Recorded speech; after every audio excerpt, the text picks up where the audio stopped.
Hi, this is Christy, and welcome to our discussion about syntax. Language is infinitely varied and recursive. With its limited input of vocabulary, a speaker like us could actually produce an unlimited and infinite sentences using our native language. This capacity of producing unlimited output using our native language started way back when we were young, the moment we started to communicate in sentences. So, how did it happen? On early 1950s, Noam Chomsky proposed that it's all because of grammar, which refers to the familiar grammatical structure of unfamiliar sentence that could lead us towards its meaning. Chomsky theorized that there are grammatical rules that could be applied to all languages, and that these rules are innate to all native speakers of all languages, and he termed it as universal grammar. In order to justify this theory of universal grammar, Chomsky developed an analytical tool known as generative syntax, which represents the order of words in a sentence in hierarchical syntax trees to show which structure is possible. As native speaker of a certain language, you have that innate grammatical knowledge, or let's say intuition, on how to combine words together in order to produce meaningful and unlimited structures. To map out these idealized structures and patterns, the study of syntax is usually done. Syntax focuses on looking into the linear order, constituency or syntactic merger, and hierarchical structures of a language to uncover how it expresses relationship between and among words. Imagine a pyramid. On top of it is the syntactic structure. At its foundation are the basic building blocks called syntactic categories, which is further divided into phrasal categories, then the lexical categories. Lexical categories are also termed as word classes or parts of speech. Alone, word classes like noun, pronoun, verb, and others do not have an internal syntactic structure, but combining or clumping them will create one, and these are termed as phrasal categories. Let us take a look at the first universal property of syntactic structure, which is the linear order. Among the way to express relationship between words is to put them in a consistent order to tell who did what to whom.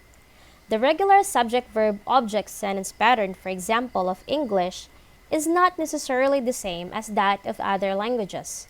Say in our language, our regular pattern is verb, subject, object. Others, though, have subject, object, verb, like that of Nihongo for Japanese. But regardless of what pattern the language has, the most important thing is it should be consistent. Yet linear order is not the only characteristic of human language. It also exhibits constituency and hierarchical structure. Those linguistic units that clump together or merge in discourse are called constituents.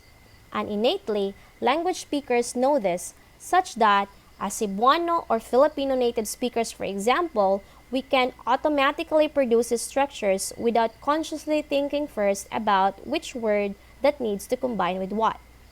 But caution should be observed when looking into the meaning of these constituents, because mainly, its interpretation depends upon how the hearer or reader clump the words. For example, good girls and boys. In this example, it is interpreted as girls are good. In this second example, on the other hand, good girls and boys, meaning both girls and boys are good. Apart from constituent merging, nesting or embedding is also one of the characteristics of human language. Human as we are, our mind have a limited ability to process things according to psychological experiments. We could only process 4 to 6 things at a time. That is why, if you notice, phone numbers are clumped in series of 3 or 4 numbers at a time, so that it will be easier for us to memorize them. The same is true with language. Its constituents are clumped and nest or embedded with one another in order for native language speakers to automatically create sentences in an infinite manner, which is among the universal characteristics of language identified as recursion. In order to represent the linear order, constituency, and hierarchical structure of sentences in a language, the phrase structure trees, also termed as tree diagrams, are used.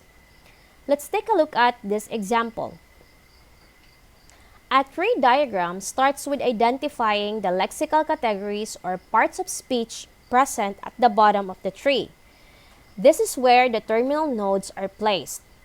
Nodes are labeled point of your tree diagram. The next node will be the phrasal nodes. This is the point where the phrasal categories are identified. After which is the largest category in phrase structure, which is a special category sometimes symbolized by letter S, which is a mnemonic for the word sentence. Now, let us try to trace the tree diagram of this construction. The baker is baking a cake.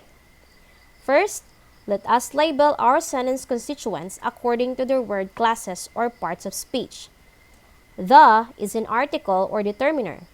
Baker is a noun. Is a linking verb. Baking is a verb. A is an article or determiner, and cake is another noun. At this point, let us proceed to the higher node of our tree diagram by clumping our constituents and identifying the phrases present. The baker is your noun phrase, is baking is verb phrase, and a cake is another noun phrase. Let us now move on to the higher node, which is identifying your complete noun phrase and verb phrase. Your complete noun phrase is the baker, while your verb phrase starts with your VP plus your NP that serves as the object of your sentence. There you have it, your complete verb phrase. Lastly, these constituents that are clumped into phrases will then produce a complete sentence.